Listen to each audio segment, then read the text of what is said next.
వాళ్ళు చేసిన పాపం నాదనుకో అయ్యా, ఆ శిక్ష నాకు వెయ్యండి, వాళ్ళు క్షమించమని నా దేవుణ్ణి అడుగుతాను. యాజకత్వం అంటే ఇదేగా, సేవకత్వం అంటే ఇదేగా. అందుకేనగా మోషే అంటాడు, మా ఆయుష్ 70 సంవత్సరాలు, అధిక బలం ఉంటే 80, అయినా వాటి వైభవం అంతా దుఃఖము ఆయాసమే. మా ఆయుష్కాలం అంతా నీ ఉగ్రతను భరిస్తూనే బ్రతికాం. దైవ సేవకుడంటే ఎవడో కాదండి, దేవుని ఉగ్రతను భరించేవాడు. ప్రజలు తప్పు చేస్తారు, ప్రజలు తప్పు చేస్తారు.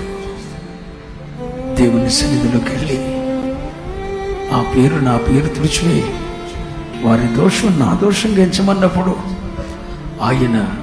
ఈయన మీద కోప్పడతాడు. అటు ప్రజలకు ఇటు దేవునికి మధ్యవర్తిత్వం చేసి దినదినము దేవుని ఉగ్రతను భరిస్తూనే